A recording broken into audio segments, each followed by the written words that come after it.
일장춘몽이란 고사성어가 있습니다. 나른한 봄날에 오후에 낮잠을 자다가 한바탕 꾸어버린 멋진 꿈, 인생의 덧없음을 이렇게 표현하는 고사성어입니다. 우리 다윗이 참 민족의 영웅으로서 골리앗을 무너뜨리고 승승장구하며 많은 사람들의 사랑과 그리고 높은 지위에 올랐지만 하루아침에 물거품이 되는 그런 여정을 가게 됩니다. 왜냐하면 다윗이 큰 공을 세웠기 때문이죠.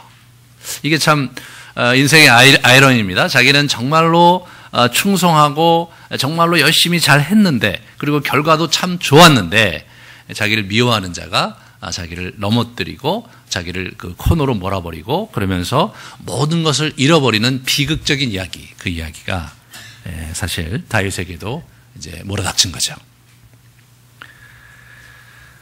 8절에서도 10절에 보시면 전쟁이 다시 있으므로 다윗이 나아가서 블레셋 사람과 싸워 그들을 크게 쳐 죽이매 그들이 그 앞에서 도망하니라. 그때 사울이 손에 단창을 쥐고 있습니다. 이것이 사실은 처음에 읽었던 30절, 18장 30절에도 보면 블레셋 사람의 방백들이 싸우러 나오면 그들이 나올 때마다 다윗이 사울의 모든 신하보다 더 지혜롭게 행하며 그의 이름이 심히 귀하게 되었다 하면서 바로 이제 사람들 앞에서 다윗을 죽여버리겠다고 얘기하는 이런 장면이 이렇게 반복적으로 기술이 되고 있습니다. 그러므로 사실 이 이야기를 우리가 읽어갈 때 사실 읽다 보면은 뭐 그랬나 이렇게 생각할 수 있는 그런 내용이지만 이것이 사실은 그 드라마 시나리오처럼 구성이 되는 거거든요. 그러므로 장면과 장면 구성을 이렇게 잘 머릿속에서 상상하면서 이야기를 이렇게 가만히 들여다보면 그 상황에 등장인물들이 갖고 있는 긴장과 그들이 겪었던 어려움이 무엇이었는지가 생생하게 들어오게 됩니다. 그것이 생생하게 들어오면 들어올수록 이 이야기가 우리 삶의 현장에 어떻게 비추어지고 우리의 삶을 또 어떻게 살아야 되는지에 대한 그림도 선명하게 그려집니다. 그래서 이게 드라마 자체가 이게 그 장면 첫 번째 씬 1이 뭐냐면 이 사람이 사람들 앞에 각광을 받고 모든 이 사울의 신하들보다 잘하고 이름이 굉장히 존귀하게 됐다. 이게 첫 번째 그 장면 씬 1이죠. 씬 2는 뭐냐? 그렇기 때문에 왕이 그를 시기해서 그런 자기 부하들을 앉혀놓고 다윗을 죽이겠다고 얘기하는 게 씬 2입니다. 이렇게 흘러가는 거예요. 그러다가 이제 몇 가지 장면이 이제 계속 진행되다가 그 다음에 이제 다시 씬 1이 반복이 되는 거예요. 그래서 다윗이 또 그런 와중에도 또 나가서 열심히 이렇게 힘을 기울여서 전쟁을 해서 이기니까 씬 2가 다시 이제 사울이 창을 잡고 있으면서 이제 악신이 들려서 창을 다윗에게 던지는 그 이야기가 진행이 되는 겁니다. 사실 20대 초반의 나이에 이 다윗의 입장으로서는 참 감당할 수 없는 그런 현실이었을 거라는 생각을 하지 않을 수가 없죠. 자기는 정말 충심을 다해서 순수한 열정으로 하나님께 우리 왕께 충성하고 나라의 안위를 위해서 싸우고 또 굉장히 좋은 성과를 거뒀고 함께 싸웠던 많은 사람들이 자기를 지지하고 있는데 일국의 왕이 자기를 정말 어루만지고 자기를 안아주고 또 자기에게 큰 포상을 해도 시원치 않을 지경인데 자기를 죽이려고 한다는 것 자체가 사실 다윗에게는 쉽게 받아들이기 힘든 장면이었을 겁니다. 사울은 계속해서 정서적인 혼란을 겪습니다. 다윗이 물론 잘하고 있는 건 알지만 이 사람은 자기 자신의 지위를 뺏길 것에 대해서 그리고 사무엘 선지자가 당신이 아닌 다른 왕을 세울 거라고 이미 언지를 받았는데 그것 때문에 전전긍긍합니다. 이것이 사울의 비극이죠. 편집광적으로 그를 죽이려고 합니다. 그래서 다윗이 수금을 탈 때 자기는 어떻게 됩니까? 수금 타는 사람 앞에서 창을 잡고 있는 거예요. 그러면서 긴장을 하고 있다가 눈이 돌아가면서 벽에 걸으려는 표현 자체가 좀 기괴해요. 열심히 지금 이렇게 수금을 타고 있는데 그 친구를 이거를 이제 던져갖고 창에 박아서 벽에다 딱 붙이리라. 이런 놀라운 상상을 하는 거죠, 이 사람이 이제 맛이 많이 간 거죠. 그런 형태로 우리가 이제 이 사람의 이야기를 보게 되는데, 이 사람의 이 편집광적인 태도가 얼마나 긴장감 넘치게 흘러갔는가가 아주 재밌게 이제 이렇게 문학적 장치에 의해서 우리에게 이제 보여지고 있습니다. 첫 번째로 뭐냐면 이 창을 던지는데 이게 세 번째 던지는 창이에요. 이 오늘 본문에서 333, 이게 삼삼하게 펼쳐지는 이 얘기를 잘 봐야 여러분이 이 본문의 긴장 속에서 메시지를 잘 캐치할 수가 있는데 18장 11절에 이미 창을 던졌어요. 창을 던졌는데 창을 두 번 던졌는데 그걸 피했습니다. 피했습니다. 근데 이 오늘은 어떻게 하냐면 세 번째 이 창을 이제 10절에 던지잖아요. 10절에 던지는데 단창으로 다윗을 벽에 박으려 하였으나 그는 다윗 앞을 피하고 사울 앞을 피하고 사울의 창은 벽에 박힌지라 다윗이 그 밤에 도피하매 이렇게 나옵니다. 18장 11절에는 두 번을 피했다고 나왔지 도피했다고 나오지 않아요. 지금 이제 세 번째 창을 맞으면서 그걸 피하면서 더 이상 이 사람을 내가 신뢰할 수 없다고 판단해서 이 사람이 도피하게 됩니다.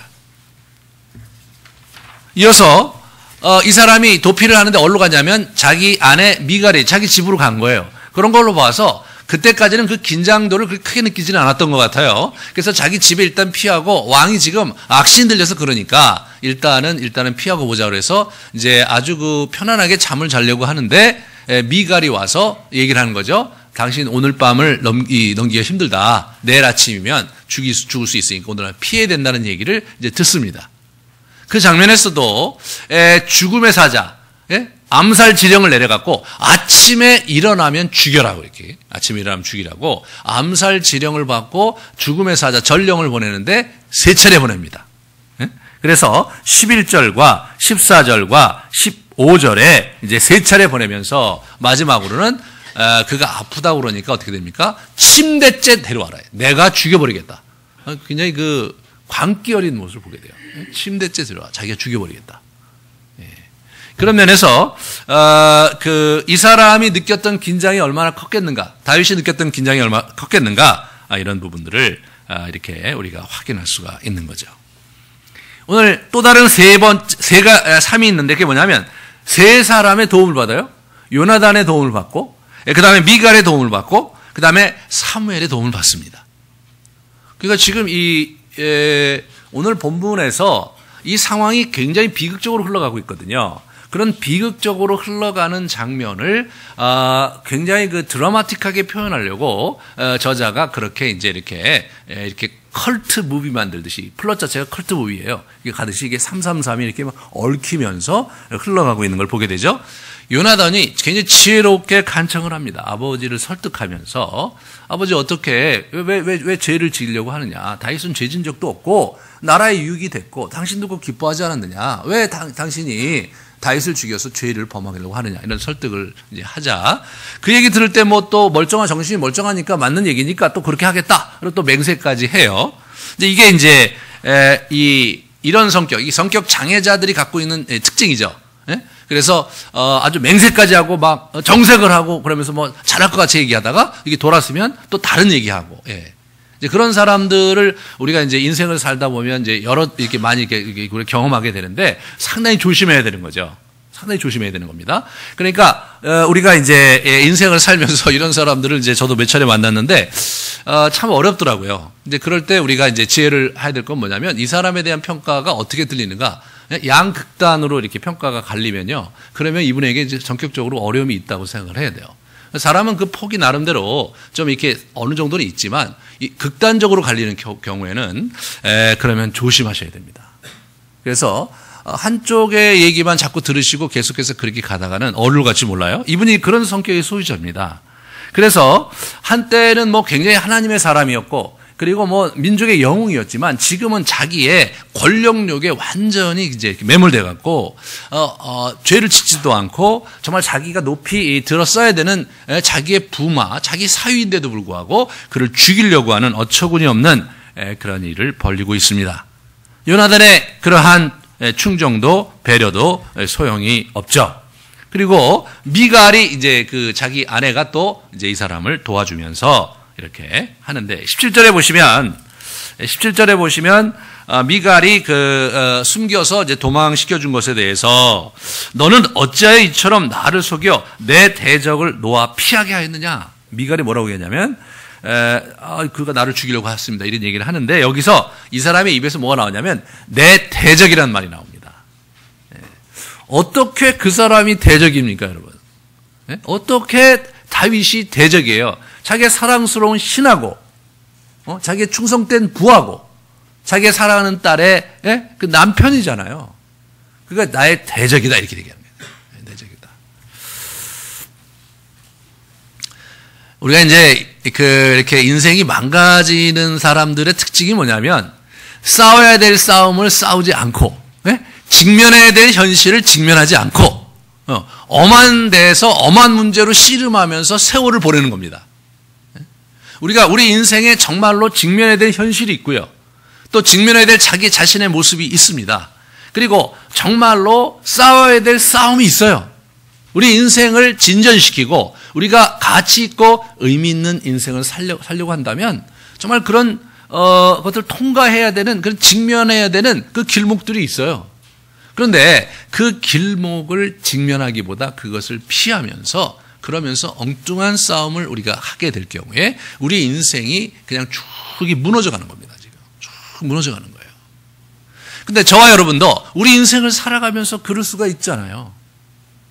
엉뚱한 일에 사로잡혀 갖고 별일도 아닌데 마음이 상하니까 그 마음을 풀어보려고 상대를 굉장히 비난하거나 또는 털어져서 굉장히 그 사람과 관계를 멀리하거나, 그리고 또 심지어는 우리 자녀와의 관계에서도 보면 자기가 속상하면 자녀에게 푸는 사람도 있어요. 이게 그래서 이게 더러 제가 이게 상담을 하다 보면 갖고 있는 어려움이 뭐냐면 자기 부모님이 자기를 야단을 쳤는데 정당에서 야단친 게 아니라 자기가 뭐 부모님이 뭐 어려운 일이 생기거나 부부 갈등이 있으면 자기를 굉장히 괴롭혔다는 거예요. 물론 그 장면으로 들어가 보면 아닐 수도 있지만 이 친구가 그렇게 기억하고 있는 그릇들이 있기 때문에 보면 이게 이분이 정상적인 정서 생활을 하기 너무 어려운 거예요. 더 재미난 건 뭔지 아세요? 그분이 자기가 또 그러고 있는 거예요. 다른 사람에게 또 책임 전가하고 투사하면서 누구 때문에 그렇고 또 누구 때문에 그러고 사는 거예요. 여러분, 나이가 30이 넘었는데 여전히 부모 탓을 하고 살면 안 되거든요. 우리 부모님이 또 아주 완벽한 분은 아니시고 참 문제도 많으시고 그런 분이잖아요. 하지만 사랑으로 우리를 키우려고 하다가 본인의 한계 때문에 우리에게 상처를 준 거잖아요. 그러면 이제 나이가 들었으면 그러면 이제 부모님이 또 사시다 보니까 자기 인생이 힘드시니까 그러셨구나 라고 생각하면서 예수님께 그걸 내려놓고 그리고 기도하면서 이렇게 잘 지내시면 되거든요. 근데 우리가 또 그걸 잘 못해요. 그래서 이 긴장이 너무 많은 거예요, 이게. 부모님과의 긴장이 많죠. 가정의 긴장이 많죠. 근데 그게 또 대물림이 돼. 그게 또 자녀와 또 긴장이 생기고. 이런데 그걸 알면서도 주체를 못해. 이게. 우리가 그러한 시간을 많이 소모하다 보면 우리 인생이 진전을 못하고 계속 답보 상태에 머물거나 아니면 퇴행해버리는 어처구니 없는 일이 벌어집니다. 그래서 신앙생활을 많이 오래 하는 게 중요한 게 아니라 제대로 하는 게 참 중요하더라고요.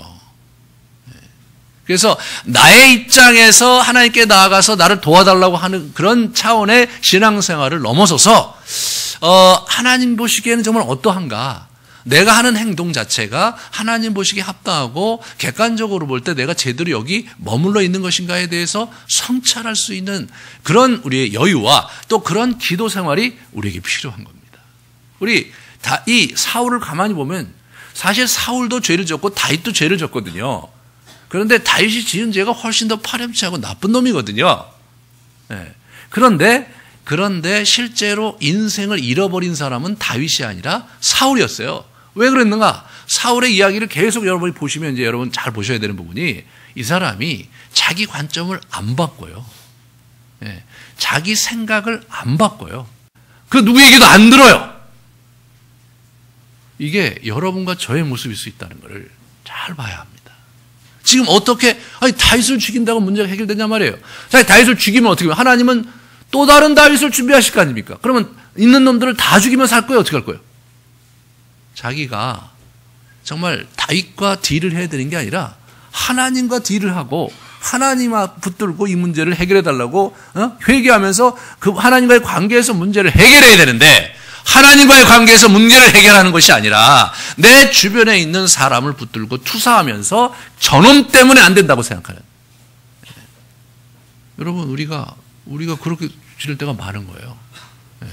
그래서 사실은 참 우리가 참 안타깝게 사는 게 뭡니까? 가장 가까운 사람들, 우리 가족의 구성원이 자기의 그런 잘못된 삐뚤어진 그 상태에 가장 큰 희생양이 되는 안타까운 일들이 우리에게 있는 거거든요.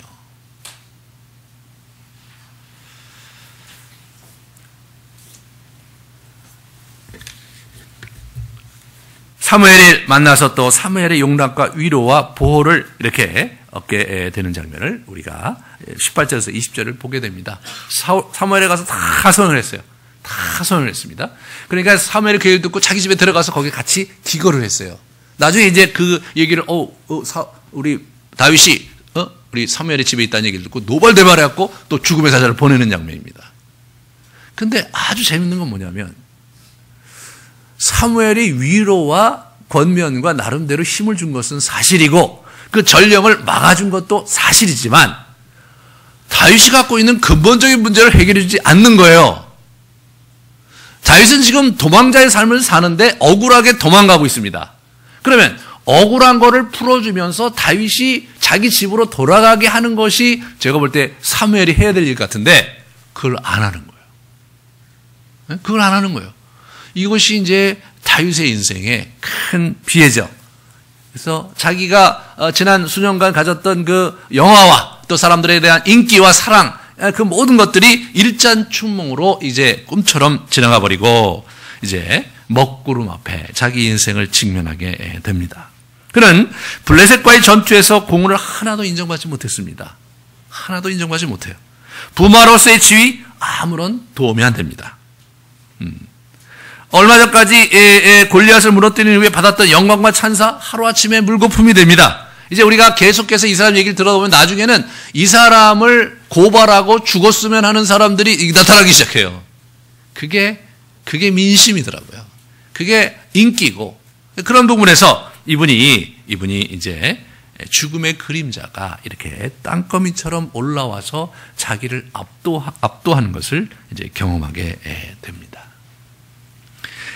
이 장면에서 이분이 이제 도망가는데요. 이거 도망하는 것도 또 3번 나와. 이거 너무 재미있는 거예요. 오늘 3자가 특별히 의도적으로 장치한 것이 분명한데 세 사람의 도움도 근본적인 해결책을 갖지 못했다는 말씀을 드렸는데 이 도피한다는 얘기가 3번이나 나와요. 19장 10절에 다윗이 그 밤에 도피하매 이렇게 나옵니다. 도피하매. 이게 원어로 어떻게 되냐면요. 도망하다는 말과 피하다는 말 두 단어가 같이 있습니다. 그래서 도피하다 잘 번역을 했어요. 그 다음에 우리 12절에도 보시면 창에서 달아 내림에 그가 피하여 도망하다. 이게 또 도피하다예요. 도망하다 하고 피하다는 말이 두 개가 같이 나오는데 이걸 왜 또 도피하다라고 번역 이렇게 했는지 몰라요. 이게 도피하다 이거 도피하다. 그 다음에 뭐가 나오냐면 그 18절도 보시면 다윗이 도피하여 라마로 갔다 이렇게 나오잖아요. 이때 도피하다가 도망하다하고 피하다가 같이 나옵니다. 재밌는 게 뭐냐면 20장 1절에 보면 이 라마 나요트에서 사무엘과 떠나는 장면에서는 도피하다가 아니라 도망하다가만 나와요. 피하다는 말이 안 나와요. 이게 어감이 이렇게 되는 거예요. 예? 그러니까 첫 번째 오늘 본문에서는 자꾸 피하는 거예요. 뭔가 아주 미련을 둔 거예요, 뭔가. 그리고, 누구의 사람의, 미갈의 집에 숨어들기도 하고, 예? 그 다음에 또 우리 누굽니까? 우리, 이 사무엘의 집에 숨어들기도 하면서 또 이렇게 몸을 의탁하면서 나름대로 그래도 뭔가, 잘 되지 않을까라는 생각을 가지고 잠시 몸을 피하는 그런 형태로 묘사를 하다가 20장 1절에는 그냥 이제는 피하는 게 아니라 그냥 휙 떠나버리는, 떠나면서 요나단을 만나면서 떠나는 형태로 되어 있어요. 그래서 이 성경이요, 이렇게 단어 하나하나가 이렇게 잘 이렇게 의도적으로 이렇게 압축해서 쓴 거거든요, 이 사람들이요. 그러니까 이게 그 당시에 이게 종이가 귀했기 때문에 이거를 압축하고 또 압축하고 썼어요. 글을 어떻게 쓴 거냐면 머릿속에 이미 다 글 자체를 자기가 이제 여러 번 탈고를 해서 머릿속에 완벽하게 갖고 있다가 자기가 갖고 있는 양피지가 딱 있어요. 양피지 공간에 딱 맞도록 이거를 쭉 쓴 거예요. 그러니까 조금이라도 군더더기가 있는 거를 절대로 쓰지 않았어요. 네? 그러니까 이 성경에 있는 단어 하나하나가 나름대로 의미 있기 때문에 거기 그 자리에 있는 거예요. 네? 그러면 왜 저자가 그 자리에 그거를 집어넣는가를 이렇게 보면서 본문을 읽다 보면 사실 그 본문 자체에서 얘기하고자 하는 저자의 그 아주 그 심오한 그 묘수들이 중간중간에 이제 일어나는 거예요. 이 단어가 하나 피하다는 단어가 없어지면서 다윗이 이제 어떻게 돼요? 도망자로 삶을 들어선 거예요. 그 전까지는 잠시 피하는 자로서 계속 지내다가 20장부터 어떻게 해요? 완전히 도망자로서의 삶을 살아갈 수밖에 없게 되었다. 그 얘기를 우리에게 그렇게 들려주고 있는 겁니다. 이후 그는 10여 년간 이 광야에서 도망자의 삶을 살아갑니다. 이런 도망자의 삶을 살아가는 여정 속에 이 사람의 심정이 어땠을까 우리가 좀 이렇게 되짚어 보면 사실 좀 굉장히 여러 가지 생각을 할 수 있는데 이 사람이 그 도망하며 쓴 시가 하나 남아 있어요. 시편 59편이 이 다윗이 도망할 때 이 미갈의 집에서 숨어 있으면서 이렇게 쓴 시예요. 저게 나의 하나님이여 나의 원수에게서 나를 건지시고 일어나 치려는 자들에게서 나를 높이 드소서 이렇게 얘기하면서 이 사람이 막 3절 후반부에 보면 저기 보시면 이렇게 하소연합니다. 이는 나의 잘못으로 말미암음이 아니요 나의 죄로 말미암음도 아니로소이다. 내가 허물이 없으나 그들이 달려와서 스스로 준비하오니 주여 나를 도우시기 위하여 깨어 살펴주소서. 억울한 거예요. 내가 잘못한 것도 없고 내가 죄를 진 적도 없는데 저분들이 나를 죽이려고 하니까 주님께서 좀 도와주세요. 이렇게 얘기를 하고 있는 거죠. 그 다음에 이렇게 보세요. 그들이 점으로 돌아와서 개처럼 울며 성을 두루다니고 이게 개처럼 울며 성을 두루다니고 이런 장면이 그런 표현이 2번이나 나옵니다. 그러니까 그 죽음의 사자들이 전령들이 자기를 이제 체포하려고 이렇게 밤에 이렇게 투덕투덕 와갖고 거기에 이렇게 있는 그런 모습 그거 장면을 이 개떼들처럼 이렇게 울부짖으면서 자기를 죽이려고 오는 늑대처럼 이렇게 오는 그런 형상으로 이 사람이 그걸 느낀 거예요. 그런 장면에서 다윗이 9절에 이렇게 기도합니다. 하나님은 나의 요새이시니 그의 힘으로 말미암아 내가 주를 바라리이다. 이 사람이 그 무너지는 자기의 그 정서를 하나님에 대한 소망과 하나님이 결국 나의 피난처 아니냐. 그러니까 그분이 나에게 힘을 주실 것이므로 내가 주님을 바라겠다라고 자기 마음을 자꾸 다잡아서 이렇게 하나님께 올려드리려고 노력하는 모습을 보게 됩니다. 그 다음에 보시면 그들을 죽이지 마옵소서. 참 이게 감동적이에요. 예? 나의 백성이 잊을까 하나이다. 우리 방패 되신 주여 주의 능력으로 그들을 흩으시고 낮추소서. 죽이지 말아달라는 거예요. 근데 저게 이제 저 시가요. 저런 시가 이제 좀 더 읽다 보면 죽여달라는 얘기가 드디어 나와 이제 나중에. 혀도 잘라주고 산채로 묻어달라는 얘기가 나오는데 저 때까지만 해도 이 친구가 순수했어요. 그래갖고 죽이지는 말아달라고 그렇게 얘기하면서 다만 낮춰달라고 얘기하는 그런 다윗의 순수한 마음을 이렇게 우리가 보게 되는 겁니다.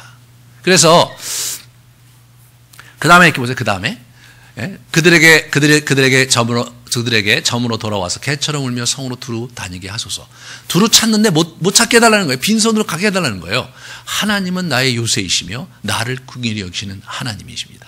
그러면서 계속 하나님은 나의 요새이시고 나를 긍휼히 여기시는 분 아니십니까? 나를 도와주십시오. 이렇게 하면서 하나님을 이렇게 붙드는 거죠. 이제 우리가 이제 어려움을 당했을 때 나타나는 증상 중에 하나가 기도가 잘 안 된다는 거예요. 기도가 잘 안 되고 또 기도를 하되 어떻게 해야 될지도 모르고 저렇게 억울한데 아니 하나님이 나와 함께 하시다면 이런 억울함을 풀어줘야 되잖아요. 막 그런 생각을 했겠죠. 그러니까 누굴 찾아갔습니까? 사무엘을 찾아간 거 아니에요. 사무엘이 자기 기름 부음 받은 거잖아요. 아니 사무엘이시여 나를 기름 부었을 때 왕이 된다고 하지 않았어. 내가 무슨 왕이 된다고 한 것도 아니고 근데 정말 하나님이 도와주셔서 걸리앗을 무너뜨리고 나서 내가 승승장구할 때 하나님의 손길이 나와 함께 한다고 내가 느꼈는데 그런데 이건 어떻게 된 거냐 말이야. 어떻게 된 거냐. 여러분 내가 지난주에 잠깐 말씀드렸듯이 이 사람이 그 18장에 보면 여호와께서 그와 함께 하시니라 여호와께서 그와 함께 하시니라 계속해서 나오다가요 19장부터 그 단어가 사라집니다. 19장부터 아주 오래도록 그 단어가 사라져요. 이런 장면에서 저는 저자가 우리 다윗의 입장에서 보면 하나님이 자기와 함께 하시는 듯하지 않은 장면이 계속되고 있었던 것을 묘사하는 거라 생각이 돼요. 하나님 분명 다윗과 함께 하셨죠. 하지만 하나님께서 우리가 늘 함께 하시지만 우리 개인적인 차원에서 보면 하나님이 나를 떠나신 것 같고 하나님 나와 함께 하시지 않은 것 같은 시절을 보내게 될 때가 있잖아요. 다윗이 그런 시절로 가는 것을 저자가 그런 식으로 이렇게 언어로 그렇게 표현을 해주고 있는 거죠. 자, 여러분. 이걸 만약 이게 강화체처럼 논리적인 글을 쓴다면 이렇게 써야 되지 않겠어요? 하나님께서 그와 함께 하신 시간이 흘러가다가 여기부터는 하나님은 그와 함께 하셨지만 다윗의 입장에서는 하나님이 함께 하신 것을 느낄 수 없을 정도로 그는 곤혹스럽고 어려운 시간을 보냈다. 그러면 명료해지죠. 근데 재미는 하나도 없는 거죠. 이걸 어떻게 되냐면요. 이거를 읽고 또 읽고 암송하다가 문득 그 문장에서 참 18장에 그렇게 많이 나오던 반복되는 표현이 없어졌네. 와, 이 친구 얼마나 힘들었을까. 나도 최근에 하나님과의 관계에서 기도해도 막 먹먹해지고 뭐 하나 하나님이 나와 함께 하시지 않는 듯한 그런 삶을 내가 살고 있는데 그러고 보니까 다윗과 내가 같이 가는 거 아닌가? 나도 그런 삶을 사는 거 아닌가? 이런 식으로 하면서 어떻게 되냐면 이 이야기 속에 내가 같이 엮여 들어가도록 이게 구성이 된 거예요. 네?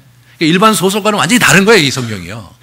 그래서 이게 이제 그런 거를 보기 위해서 우리가 성경을 소리내서 읽으면서 계속해서 묵상하면서 쭉 읽을 때 초점을 맞춰야 될 것은 뭐가 반복되는지, 갑자기 뭐가 사라졌는지, 그걸 용의주도하게 계속 보는 거예요. 그러니까 성경은 읽을 때마다 좀 다른 각도에서 볼 수 있게 되게 장치가 돼 있어요. 문학적 장치가. 정말로 재밌습니다. 그래서 여러분 하나님께서 이 친구를 지금 연단하시는 장면에서 참 이 기도하는 장면이 저는 굉장히 인상적이에요. 야, 이 사람이 그 어린 나이에 그래도 거기서 기도를 이런 식으로 드렸구나. 우리는 어떻게, 나 같으면 어떻게 드렸을까? 우리 사무엘조차도 자기에게 특별한 미래의 그런 어떤 가이드라인을 주지 않았으면 굉장히 답답했을 것 같거든요. 이분이 그런 답답한 가운데 자기 답답함을 하나님과 토로하면서 간 거예요. 그렇다고 하나님께 토로했기 때문에 그러면 바로 하나님께서 그거를 바꿔주셨느냐? 예, 그렇지는 않아요. 수년간 그냥 놔두십니다. 이게 여러분과 저의 인생에 닥칠 때 사실 어려운 장면이죠. 우리가 초등학교 때 또 주일학교 때 또 이렇게 신앙생활 하다 보면 하나님께서 잘 도와주실 때도 있고 이제 그러다가 어느 날 그런 것들이 사라지는 것 같은 느낌이 받을 때 우리가 굉장히 당혹스럽잖아요. 이 사람이 지금 그렇게 돼가는 것이죠. 하나님의 이 신모원료한 연단의 손길이 우리 인생에 스며들 때 우리가 그때 참 어렵습니다. 하지만 그 연단의 손길이 무엇인지를 깨달아갖고 그 의미를 붙잡을 때만큼 정말 생이 기쁘고 의미 있을 때는 또 없어요. 첫 번째로 하나님은 지금 뭐 하고 계시는가? 타산지석이에요. 이 사람이 이 같은 성격 유형의 사람입니다. 이 사울과 다윗이 같은 성격 유형이에요. 엔정그램 같아요, 번호가. 그러니까 나중에 이제 이 다윗이요, 이 사울의 마음을 다 알아요. 저 사람 왜 그런지 알아요. 죽일 수 있는데 안 죽여요. 안 죽입니다. 저 사람 나름대로 그 고충이 있어서 저러고 있다는 거 자기도 알거든요. 자기도 저 욕심 버리지 못하고 저러고 전전긍긍하고 있는 거 자 보면서 그 마음이 뭔지 알겠거든요, 이 사람도. 네? 그러면서 이 사람의 젊은 날에 이분은 어떻게 돼요? 자신의 왕도를 가는 거잖아요. 하나님 나라의 왕도를 가는 게 아니라 하나님 나라의 왕도가 아니라 자신의 왕도를 가는 리더가 어떻게 추한 모습으로 망가지는지를 자기 눈앞에 아주 명료하게 보여주는 거예요. 이게. 네? 명료하게 보여주는 거예요.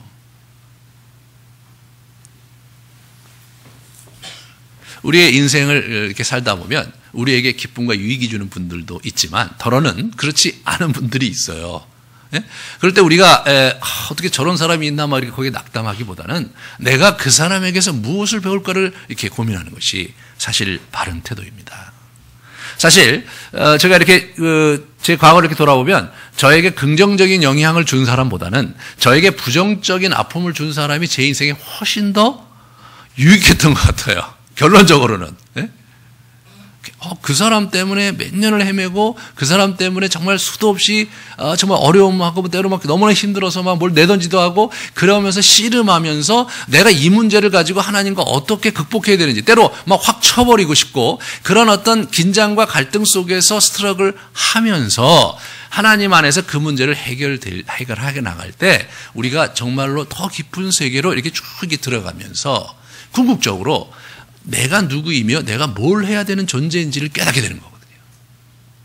지금 하나님께서 다윗에게 이 젊은 날에 20대에 정말로 네가 가서는 안 될 길이 이기더라라는 것을 아주 명료하게 보여주는 장면이거든요. 다윗이 그랬기 때문에 중간중간에 실수도 하고 넘어지고 죄를 지었지만 그러나 사울처럼 이게 그렇게 끝까지 그렇게 가지 않았어요. 돌아섰어요. 바로바로 돌았습니다.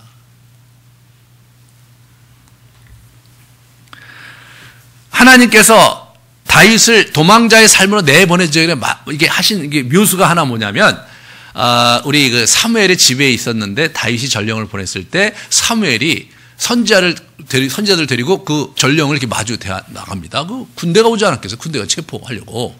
다윗이 보통 용장이 아니잖아요. 한두를 보내지는 않았을 거예요.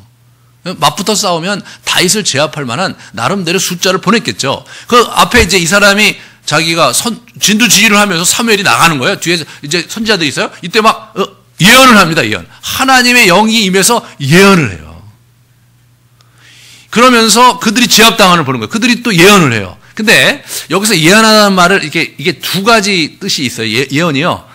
이게 이제 그 히브리 어법에 똑같이 예언하다는 나바라는 말에서 나온 말인데 그 말이 두 가지 의미가 있는데 하나는 뭐냐면 이 사무엘 같은 선지자들이 하는 예언인데 의도적으로 목적을 가지고 명확한 문장으로 얘기하는 그런 예언이 있고요. 하나는 뭐냐면 그냥 우리가 잘 뜻을 알지도 못하면서 자기도 잘 모르면서 이렇게 주절주절되는 방언하는 것 같이 그런 예언이 있었어요. 지금 이거는 뭐냐면 이들은 황홀경에 빠져서 자기도 무슨 말 하는지 모르게 무의식적으로 무목적적으로 이렇게 자꾸 나불대는 거예요. 그러니까 오늘 본문에서 이제 보시면 20절에 보시면 선지자 무리가 예언하는 것과 그죠? 이게 선지자 무리 예언하는 게 이게 정상적인 예언입니다. 그런데 사울의 전령들이 임하며 그들로 예언하시다. 이거는 황홀경에서 자기도 뭔 말할지 모르는 그 예언이라는 단어를 썼어요. 이걸 완전히 구분을 했었어요. 그래서 이 쭉 그 21절에도 그렇게 예언한다는 게 다 그런 그 황홀경에서 하는 자기도 모르는 헛소리고 그리고 21절에 하나님의 영이 사울에게도 임하시니 그가 또 예언했다고 나와요. 이것도 바로 황홀경에서 무슨 말 하는지 모르고 드리는 그런 예언이에요. 여러분 10장에 우리 그 사무엘이 우리 그 사울을 처음 만나서 그가 이제 하나님께 기름 부어 받았다는 것을 할 때 그 증표로서 가게 되면 선지자 무리가 만나고 네가 예언하게 됐다는 얘기를 해요. 그래서 사울이 거기서 예언을 합니다. 근데 그 단어도 재미난 것은 황홀경에 자기가 뭔지 모르고 헛소리하는 그런 방언과 같은 성격의 예언인 거예요. 그러니까 이 사람은 한 번도 정상적인 예언한 적이 없어요. 이 사람에게 예언을 하는 건 단 한 가지. 하나님의 임재가 있다는 것. 네? 하나님의 임재가 있고 하나님이 여기 계시다는 것을 보여주는 증표로서의 그런 예언이지 우리가 알고 있는 사무엘이라든가 각종 선지자들이 했던 그런 예언과는 많이 다른 겁니다. 그런 면에서 이분들이 이제 그런 장면을 보여주고 우리 이 사울이 나중에 어떻게 됩니까? 완전히 벌거벗은 채 24시간 밤과 낮을 이렇게 벌거벗은 채 헬렐레 되면서 거기서 예언을 하는 거예요. 여러분 옷이 벗겨집니다. 지가 벗어요. 네? 왕이 자기의 홍포를 벗은 거예요. 18장 그 앞부분에 뭐예요? 우리 그 요나단이 자기 옷을 벗어서 다윗에게 주잖아요. 이건 지위를 얘기하는 거거든요. 왕이 벗은 거, 자기도 모르게 벗었죠. 하나님께서 폐위시키는 듯한 그 상징적인 장면이에요. 하나님께서 자기와 함께 하신다는 확실한 증거를 보여주시는 거예요. 다윗이 자기가 지금 이렇게 이제 와갖고 지금 사무엘에게 왔는데 사무엘이 뭐 딴 얘기는 안 하고 걱정하지 말라는 얘기를 많이 했겠죠. 하나님 함께 하신다는 많이 얘기를 했는데 그러면 내가 앞으로 어떻게 되는 건가에 있어서 사무엘이 아무 말도 못한 거죠. 하나님께서 말씀 안 하시니까 아무 말도 못하지 않았겠어요? 그런 상황에서 하나님께서 이런 장면을 보여주신 거예요. 하지만 그 이상은 아닙니다. 우리가 이 광야를 살 때 보면요. 광야를 살 때 보면, 이 연단의 삶을 살다 보면 그럴 때가 있는 거예요. 하나님께서 간간히 은혜를 주시긴 하는데 그 은혜가 나의 현실적인 문제에 해결이 안 돼. 네? 현실이 안 되는 거예요. 그것이 계속해서 지속될 수 있는 거예요. 지금 이 사람이 이게 첫 번째 경험이고 이제 중간중간에 가다가 몇몇 그런 경험을 합니다. 하나님께서 자기와 함께 하시는 것은 분명한데 현실이 해결이 안 되는 거예요. 이게 광야예요. 이게 광야입니다. 그래서 우리 다윗이 이 와중에 결국은 뭘 지금 가는 거냐면 광야에서 연단 맞는 시간으로 이 사람이 고난 속에 들어가는 겁니다. 그런데 광야에 내몰리잖아요. 첫 번째, 이 사람이 잘못해서 내몰리는 것도 아니고 미움받아서 내몰리는데 억울하게 내몰립니다. 자기 주변에 있었던 그 많은 사람들이 자기를 사랑하고 그리고 자기를 도울 수 있는 만큼 돕지만 그들의 도움이 근본적인 해결책이 안 되는 데다가 하나님의 사람 사무엘도 그걸 못해요. 이런 안타까운 상황 속에 이 사람이 내몰리면서 뜻하지 않게 당하는 그런 삶이 광야의 삶인 거죠.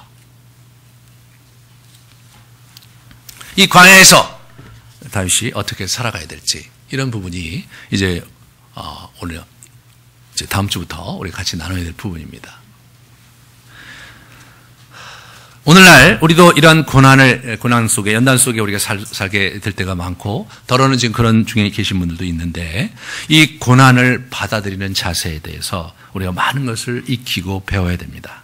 때로 억울하게, 때로 감당할 수 없게, 때로 죽기 직전까지 가서 우리가 고난을 당할 수 있습니다. 하지만 중요한 것은 그것이 우리를 망하게 하려고 하는 것이 아니라 우리를 흥하게 하려고 우리를 하나님께서 복 주시게 하려고 그렇게 하셨다고 신명기에 그렇게 얘기를 한 거예요. 만나를 주신 이유가 뭐냐? 복 주시게 하려고 그렇게 했다는 거예요. 만나는 이 광야에서 우리가 두 가지를 배워야 되는 거예요. 이스라엘 백성들에게 보면요. 하나는 만나를 먹는 걸 배워야 되고 하나는 안식의 리듬을 배워야 돼요. 출애굽기 16장에 보면 그때 만나를 주면서 안식일을 지키라는 얘기를 하거든요. 만나는 이제 요한복음 16장에 보면 뭐가 나오냐면 만나는 예수 그리스도, 신약시대 예수 그리스도를 의미해요. 생명의 떡이신 예수 그리스도를 의미합니다. 그러니까 오늘날 우리가 결국 예수 그리스도를 먹고 다시 말해서 예수 그리스도와 교제하면서 그분을 알아가고 정말 나 자신이 아니라 그분 안에서 우리가 인생을 살아가야 된다는 걸 배우는 하나의 과정이 이제 있는 건데 그 예수 그리스도를 먹는데 생명의 리듬이 필요한 거예요. 그게 안식의 리듬입니다. 그게 영성 관리에서 굉장히 중요한 이게 리듬이에요. 그래서 주일을 거룩하게 지키고 예배 시간을 제대로 지키면서 자기가 영성 생활을 리드미컬하게 하는 것이 굉장히 중요합니다. 그래서 이 두 가지가 같이 갈 때 결국 예수님이 우리를 인도하시고 또 우리 가운데 미래를 열어가시는 그러한 일을 하나님께서 베푸시는 것을 보게 되는 거죠. 광야에서 만나를 먹는 게 무엇인지 그걸 배워야 됩니다. 다음 시간부터 우리가 그게 뭔지를 배워갈 것입니다.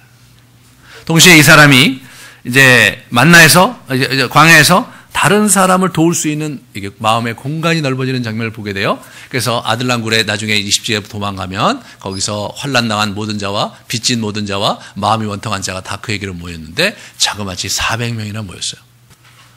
여러분 저 사람 지금 광야에서 혼자 숨기도 힘든데 400명이 왔는데 쓸만한 놈이 아니고 다 이렇게 부실합니다. 예? 환난당한 사람, 빚진 사람, 마음이 원통한 사람 그런 사람들이 모인 거예요. 근데 그 사람을 이 사람이 다 받아줍니다. 그러면서 그들과 함께 자기 인생을 도모해요.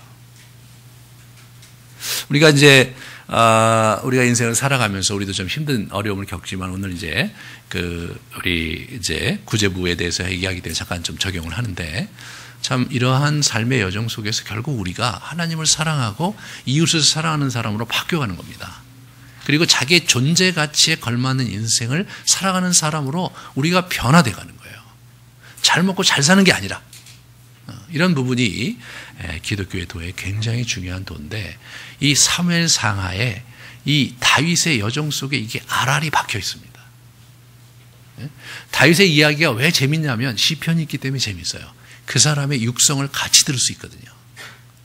우리가 다음 시간부터 다윗과 함께 우리가 어떻게 이 광야의 세월을 온전하게 살아야 할지를 같이 나누는 시간 갖게 되기를 바랍니다. 같이 우리 잠깐 찬송 하나 하고 기도하도록 하겠습니다.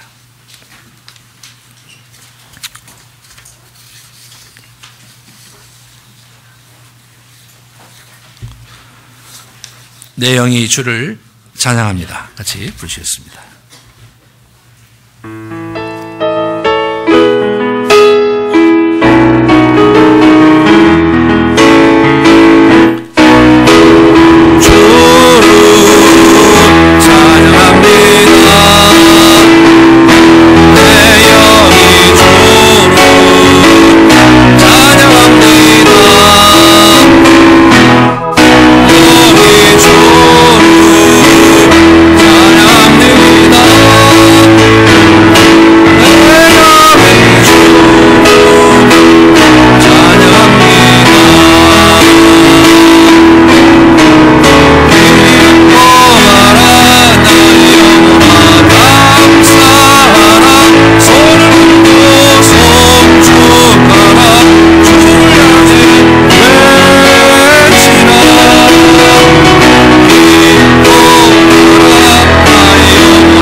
다윗의 인생 속에 우리의 인생을 보여달라고 다윗이 같은 길 속에 우리가 어떻게 헤치고 나아갈지를 가르쳐달라고 같이 기도하면서 여러분 가운데 있는 어려움들이 있다면 주님께 내려놓고 주님 이 상황에서 주께서 내게 원하시는 것이 무엇인지 가르쳐달라고 우리 간절히 구하는 시간 갖겠습니다. 기도하시겠습니다.